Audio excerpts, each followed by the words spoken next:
Alô, amigos, eu confesso que me emocionei ao encontrar pessoalmente Eudes Lima, que é o presidente do nosso Instituto Histórico e Geográfico do Maranhão.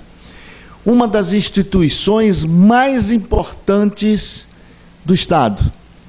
E, sem dúvida, uma que dá mais trabalho de ser administrada, porque é preciso transformar água em pão. Eu não digo nem em vinho, porque é mais caro, mas é necessário transformar água em pão para administrar o Instituto Histórico da maneira brilhante, da maneira excepcional, como Eudes Lima vem administrando o IHGM, colocando um pedaço desse coração maravilhoso que ele tem, dessa humanidade que ele tem, em prol das letras e da história e da geografia do Estado do Maranhão.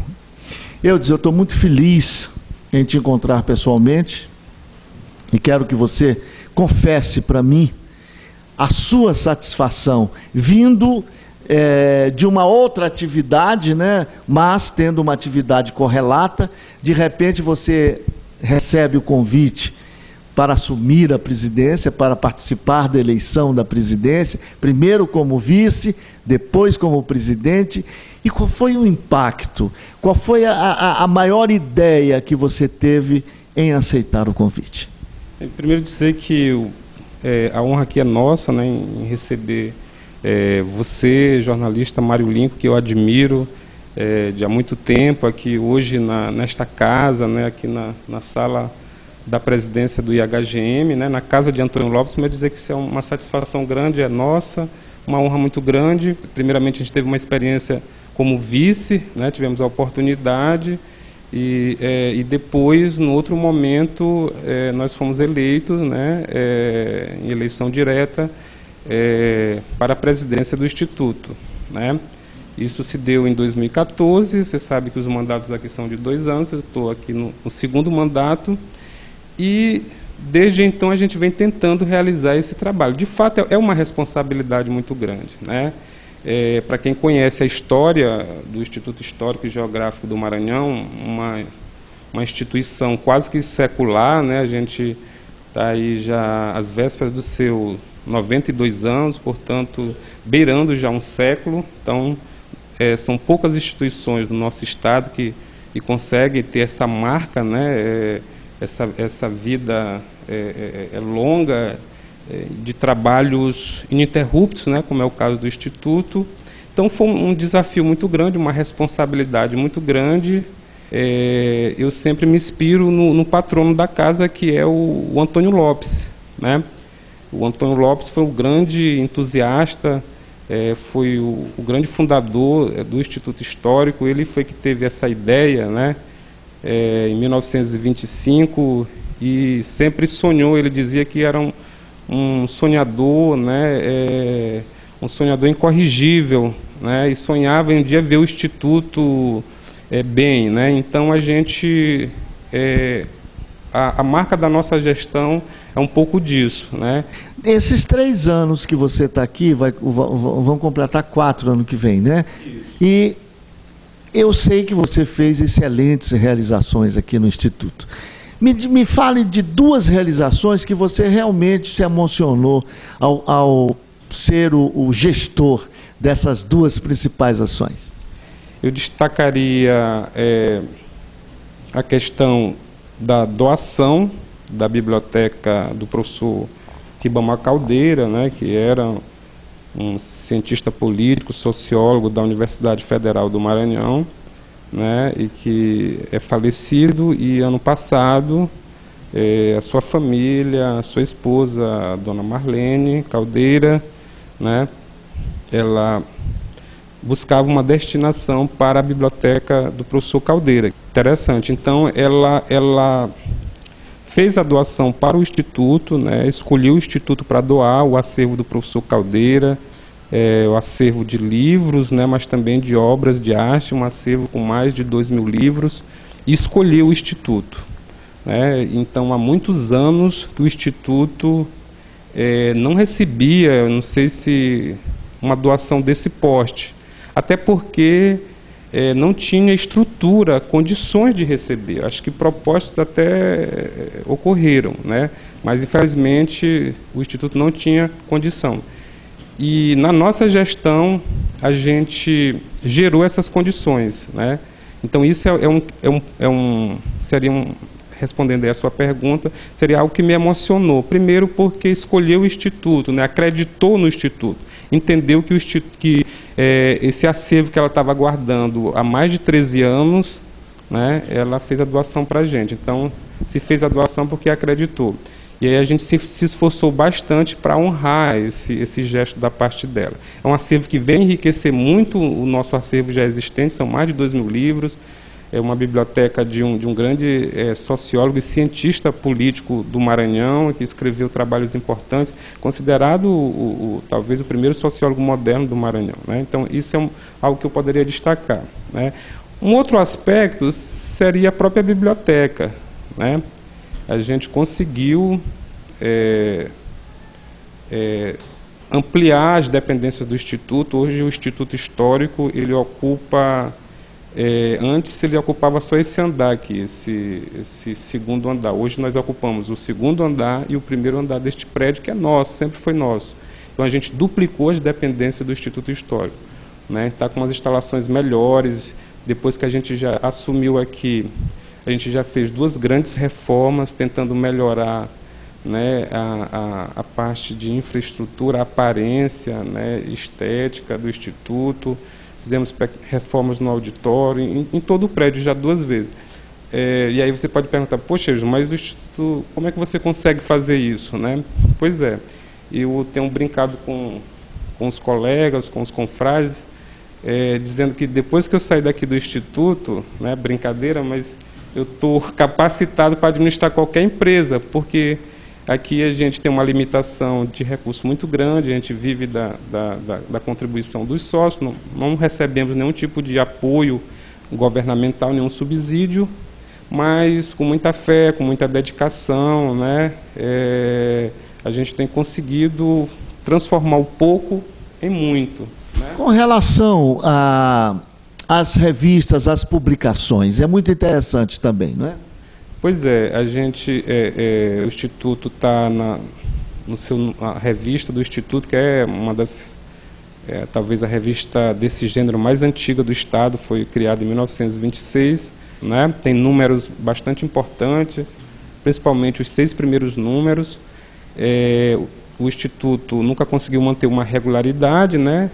Mas a gente está no número 45, que foi já publicado na nossa gestão. A nossa gestão já tem uma revista na praça, que foi lançada em 2014, e estamos já trabalhando um outro volume, né, um outro número, que é o número 46, e daqui mais uns meses a gente está publicando esse exemplar. Nós estamos vendo agora o salão de reuniões. Aqui eu tomei posse no Instituto Histórico em alguns anos atrás, e eu me sentia muito feliz, né? Aqui nessa área de reuniões, de solenidades. As assembleias, né, elas continuam acontecendo na segunda quinzena do mês, né, isso mensalmente. Isso está no nosso estatuto. Tudo que está no nosso estatuto e as tradições a gente manteve, né?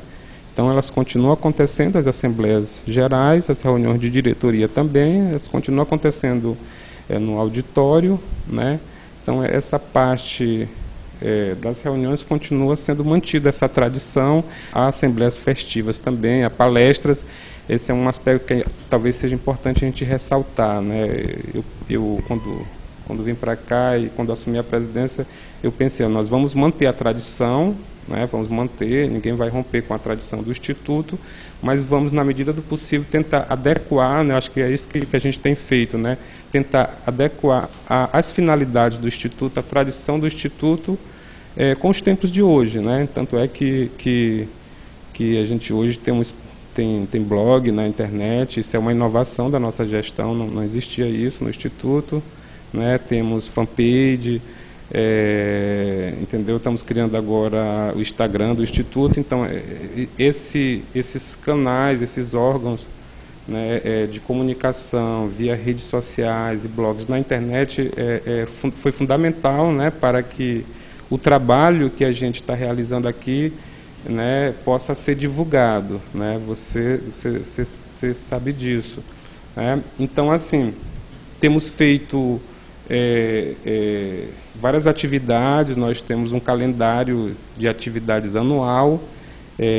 No final de cada ano, nós organizamos de forma democrática com os sócios um calendário de atividades para o ano seguinte. E a partir daí da aprovação desse calendário, nós trabalhamos para manter, né, à risca esse calendário de atividade ao longo do ano, né? Então, falta menos de um ano. Eu quero realizar um sonho aqui no Instituto, para que esse sonho fique marcado. Você também tem esse sonho para realizar antes do fim do mandato? Olha, essa é uma pergunta, né, bem interessante, né? Mas eu te confesso que... Mas antes de responder, não sei se tem tempo, mas assim, a gente destacou esses dois pontos, né? A doação da Biblioteca do Caldeira, que enriqueceu o acervo, que mostrou que o Instituto é uma casa confiável, né? Então isso foi importante, a questão da biblioteca, né, do espaço que a gente... Hoje a nossa biblioteca ocupa um andar inteiro, são 6 salas, né? Isso foram coisas importantes, mas a gente realizou também, que você pediu para me citar, mas a gente realizou coisas importantes aqui também. Eu lembrei agora, os manuscritos da Câmara de Alcântara existiam aqui no nosso acervo. Então, até lá na MEI... Não. Aqui o Instituto tinha sob a sua guarda 3 livros da antiga Câmara de Alcântara, do século XVIII ao século XIX, né? E esses documentos foram doados pelo Antônio Lopes ainda na década de 30. Ele doou ao Instituto na década de 30 esses documentos, né? E só que esses documentos, então, já estavam sob a guarda do Instituto há mais de 70 anos. Só que eles estavam num estado de deterioração muito grande, né? E o Instituto teve um acervo muito importante no passado, né? Teve o primeiro museu do Maranhão, para quem não sabe, foi do Instituto. Antes de existir esse museu que nós temos hoje, Museu Histórico Estadual, que é de 73, em 1926 o Instituto fundou o primeiro museu do Maranhão.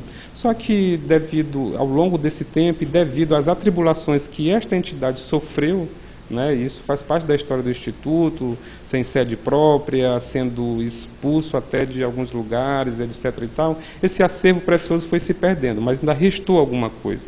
E esses códices de Alcântara era o que a gente tinha do ponto de vista de manuscrito, de fontes primárias, era o que restou, né? Quer dizer, então eu, como professor de história, como pesquisador e como historiador, sei da importância numa instituição de pesquisa de fontes primárias. E aí, quando a gente entrou aqui, esses documentos já tinham até sido devolvidos para Alcântara, né? E quando a gente assumiu a presidência, foram devolvidos para que eles fossem restaurados, recuperados. Mas, infelizmente, não foi feito esse trabalho, né? E a gente conseguiu resgatar esses códices e, através de um convênio, né, com a Secretaria de Ciência e Tecnologia, a gente conseguiu restaurar esses códices. Hoje, esses códices estão aqui, estão restaurados, foram restaurados ano passado pelo Arquivo Público. Então, isso também é algo assim algo importante que foi feito, né?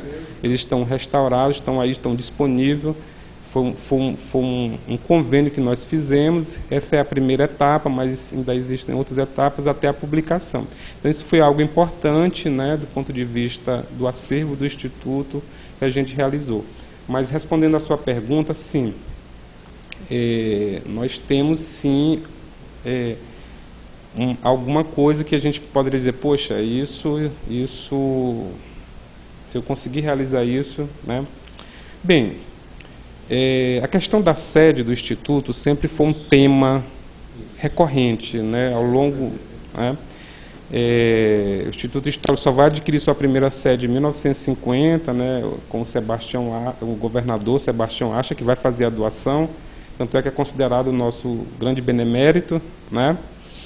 Portanto, a partir de 1950, o Instituto ganhou sua sede, que ficava nesse local. Não é mais o mesmo prédio, porque o prédio foi demolido, mas era nesse local aqui, de frente para a Rua Grande e lateral aqui com a Rua de Santa Rita.